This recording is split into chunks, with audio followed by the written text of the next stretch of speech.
Барлығыңызға сәлем. Сіз Тез кино арнасындасыз. Бүгін мен Моңғол Шыңғысханның көтерілуі деп аталатын бір тарихи фильм туралы айтып берем. Фильм 1172 жылы өтеді. Қытайдың қазіргі солтүстік-батыс провинциялары бұрын Тангут патшалығы деп аталған. Онда хандар бастаған көптеген моңғол тайпалары өмір сүрді. Тайпалар арасындағы бәсекелестік және олардың ішіндегі билікке деген құштарлық көптеген шайқастар мен өлімнің себебі болды. Моңғол әлемінде тұрақтылық болмады. Көшпенділерге көшбасшы керек еді. Есугей батыстағы шағын тайпаның ханы. Ол өз адамдарымен және 9 жасар ұлы Темуджинмен саяхатта. Олар балаға әйел іздеуге барады. Түнде олар демалу үшін досының тайпасында тоқтайды. Темуджин өзінің жылқысын күтумен айналысып жатқанда Бөрте есімді қыз оған жақындап, оның есімін сұрайды. Темуджин өзін таныстырып, оған сапарларының мақсатын айтады. Оны білгеннен кейін Бөрте сенімді түрде оған үйлену керектігін айтты. Темуджиннің әкесі саяси пайда үшін үйге күшті тайпадан қалыңдық әкелгісі келді. Бірақ оның ұлының өтінішінен кейін Есугей оған өзі таңдауына рұқсат берді. Қызды таңдамас бұрын Темуджиннен аяғы мықты қызды іздеуді ескертеді. Өйткені тек аяғы мықты қыз ер адамды бақытты ете алады. Темуджин айтқандарын тыңдап Бөртені таңдайды. Олардың некелері ресми түрде рәсімделіп, бірақ олар тек 5 жылдан кейін бірге бола алады. Кетер алдында Темуджин көп ұзамай қайта келемін деп Бөртеге естелік алқа сыйлайды. Өз ауылына қайтар жолда Есугей және оның адамдары қонақ үйдің жанында демалуға тоқтайды. Олар өте сақ, өйткені олардан бірнеше метр жерде өз адамдарымен бәсекелес тайпаның жетекшісі отырады. Кенеттен сол хан өз адамдарынан достық белгісі ретінде ыдыспен сүт жібереді. Бұл қимылға жауап беру үшін Есугей бір кесе шырын жібереді. Есугейдің оң қолы оған қызметшіге алдымен сүт ішкізуге рұқсат беруді сұрайды. Өйткені олар жауларына сене алмайды. Бірақ Есугей күдік үшін мұндай достық мүмкіндікті жіберіп алғысы келмейді. Ол ыдысты түбіне дейін сіміреді. Басқа хан да солай қылады. Біраз уақыттан кейін олар сапарды жалғастырады. Бірақ бірнеше минуттан кейін Есугейдің асқазаны ауыра бастайды. Ол аттан құлап өледі. Қарсыластар оның мейірімділігін пайдаланып аяғында улап өлтірді. Байқұс Темуджин әкесіне жүгіреді, бірақ оның адамдарына бәрібір сияқты. Моңғолдардың дәстүрі бойынша олар тек мықты көшбасшыны ұстанады. Енді олардың көшбасшысы өлді. Олардың негізгі мақсаты жаңа хан табу, ескінің кегін алу емес. Әрі қарай Темуджин және анасы Есугейдің жерлеу рәсімінде. Есугейдің оң қолы Тарғытайға көптеген мал мен үйлер өтеді. Темуджиннің анасы Тарғытайды қарғыс айтып, бір күні ұлы оны өлтіреді деп ант береді. Тарғытай мұның рас екенін түсініп, Темуджинді өлтіруді мақсат қояды. Олар оның бойын өлшейді. Бірақ дәстүр бойынша моңғолдар арбаның дөңгелегінен аласа балаларды өлтірмейді. Сондықтан Темуджиннің өмірі сақталады. Тарғытай Темуджин жоғарырақ болған кезде келесі қыста оралуға уәде береді. Қыс келгенде Темуджиннің жасырынар жері болмады. Ол әкесінің оған қиын уақытта көмектесетін Тәңір туралы айтқанын есіне алады. Сондықтан ол қасиетті жерге бару үшін қасиетті тауға аттанады. Бірақ жолда ол кездейсоқ мұз көлге құлап өле жаздайды. Оны өзімен қатар Жамуха деген бала артымен құтқарады. Ол інісі екеуі Темуджинді үйлеріне әкеп тамақтандырады. Темуджин ағайындыларға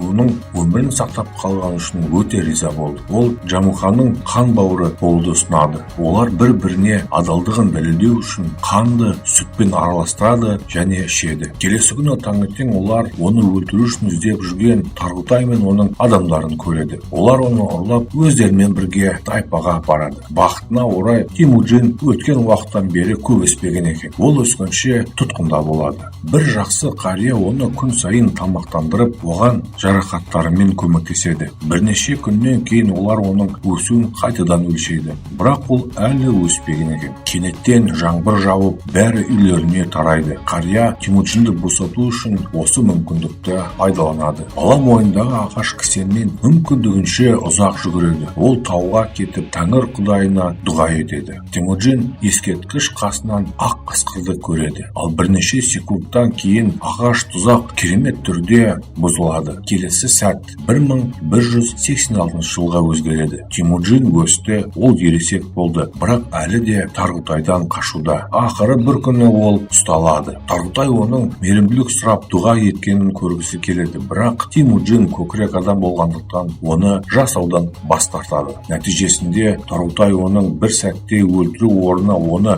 баяу азаптауды шешеді. Көптеген жылдар бұрын көмектескен қария Темуджинді оны қазір де тамақтандырады. Ол кек алу үшін қайтып оралғанда өмірін сақтап қалуды өтінеді. Кешке Тарғұтай Темуджинге келіп, оны мазақ етеді. Барлығы бос емес кезді пайдаланып, Темуджин жауға шабуыл жасап, оны өлтіреді. Осыдан кейін ол ауылдан қашады. Темуджин өз тайпасына оралып хан болуға дайын, бірақ алдымен ол үйге келін әкелу керек. Ол 9 жасынан кейін алғаш рет қайын жұртына барады. Бөрте өскен, ол күшті және әдемі әйел болыпты, және ол оны күткенін айтады. Темуджин сыйға тон алып, бөртемен бірге қайтады. Бірнеше жылдан кейін олар екеуі анасы мен әпкесіне барады. Олар жаңа отбасын шын жүректен қарсы алады. Келесі айда олар бақытты өмір сүреді. Бірақ бір күні оларға Меркит тайпасы шабуыл жасайды. Баяғыда Темуджиннің әкесі анасын Меркит тайпасының ханынан ұрлап әкеткен екен. Ол кек алуға ант етіп, енді Темуджиннен бөртені ұрлау үшін осында келіпті. Жұп қашып кетуге тырысады, бірақ Темуджин оқпен жараланып, бөрте қарсылас ханның әйелі ретінде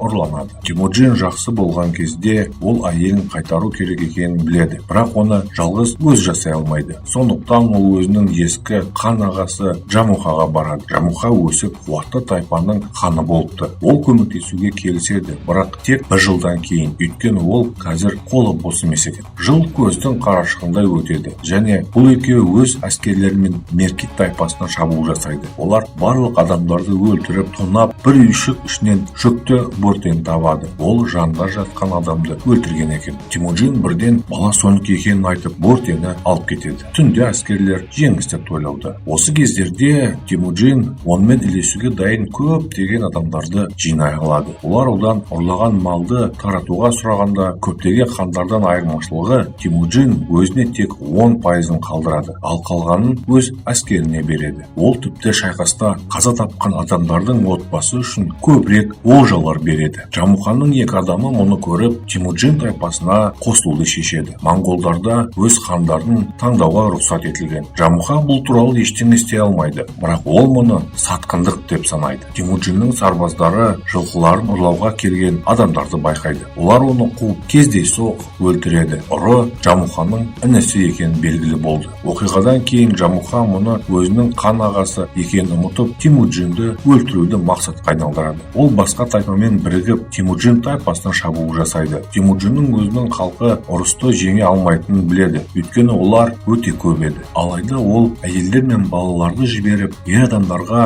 бар күшімен күресуді бұйырады. Ақыр соңында Темуджин ұсталады. Жамуха әлі күнге дейін оны бауырым деп айтып, оған кешірім сұрауды бұйырады. Ол күшті және батылдығы бар адамды өлтіруді қаламайды, сондықтан ол оны құл қылып сатып жібереді. Темуджин және оның адамдары шөлде бірнеше шақырым жүріп, Таңғұт әулеті басқаратын қалаға жетеді. Осыдан кейін оларды сатып алушылар үшін ашық жерде ұстайды. Бір күні Таңғұт әулетінің жоғарғы лауазымды қызметкері базарға келіп, Темуджинді сатып алуға қызығушылық танытады. Алайда оның кеңесшісі Манах Темуджинді көріп, ол құл болатын адам емес дейді. Ол Темуджиннің бүкіл қуаты әулет соңы болады дейді. Сатып алушы бұл мәлімдеге күліп Темуджинді сатып алады. Содан кейін оны торда адамдар көріп және мазақ ететін әзіл ретінде ұстайды. Манах оған күн сайын келіп кешірім сұрайды. Ол Темуджинмен келісім жасайды. Егер ол бөртені іздейтін болса, Темуджин уақыт келгенде қаладағы монастырьды жоймайды. Бөртені шөл далада іздеу кезінде Манах ес-түссіз құлап өледі.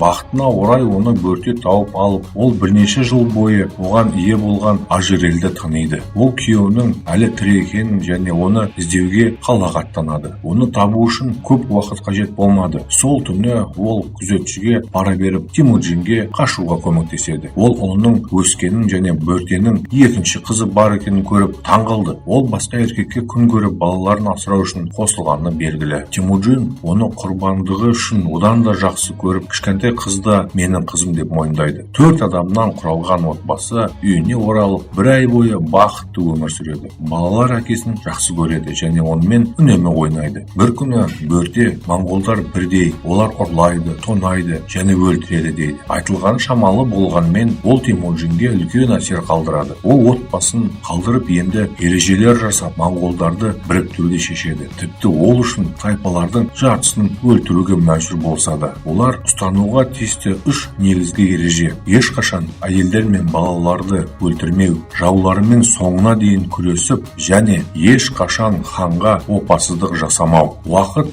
1196 жылға ауысады. Темуджин ант еткендей, ол монголдардың әскерін өз жағына жинап, бірнеше тайпаларды біріктіріп, өзінің үлкен тайпасын құра алды. Оның абсолютті император болу жолында жалғыз кедергі Жамуха болып тұр. Оның артында үлкен әскер тұр. Бүгін екі ағайынды шешуші шайқаста өз әскерлерімен ұрыс алаңында тұр. Жамуха асығыстықпен ұрысқа бірінші жауынгерлер партиясын жібереді. Темуджин бүкіл соғыс сценарийін жоспарлап қойған, ал Жамуха өзін ақымақ ұстап, оның көптеген адамдарын өліміне әкеледі. Ұзақ және ауыр шайқастан кейін Темуджин жеңіске жетіп, аман қалған жау әскерлерін, соның ішінде Жамуханы да басып алады. Әскерлер өлтірілудің орнына Темуджиннің әскеріне қабылданады. Бұл қимыл оларды жаңа ханға ризашылықпен және адал етеді. Бір кездері оның қашып кетуіне көмектескен қарт тайпаның кеңесшісі болады. Енді Жамухамен не істеу керектігін шешу керек. Ағайындылар бірге отырып өмірде қалай алға жылжығандығын әңгімелеуде. Жамуха, егер ол қазір Темуджиннің орнында болса, өз жауын өлтіретінін мақтанышпен айтады. Ағасына құрмет ретінде Темуджин оны кешіріп босатады. Содан кейін бөрте екі баласымен Темуджинмен қайта қауышып, онымен бақытты өмір сүреді. Ақыр соңында 1206 жылы Темуджин Шыңғысхан деп аталатын барлық монголдардың ханы деп жарияланды. Ол уәде еткендей, ол барлық таңғұтты жойып, марқұм монахтың өтінішімен монастырьды қиратпайды. Болашақта ол тарихтағы ең үлкен империя, бүкіл моңғол империясының негізін қалаушы болды. Егер сізге бұл бейне ұнаса, түсініктемелерде жазыңыз. Ұлы Шыңғысхан туралы не ойлайсыз? Үлкен рахмет.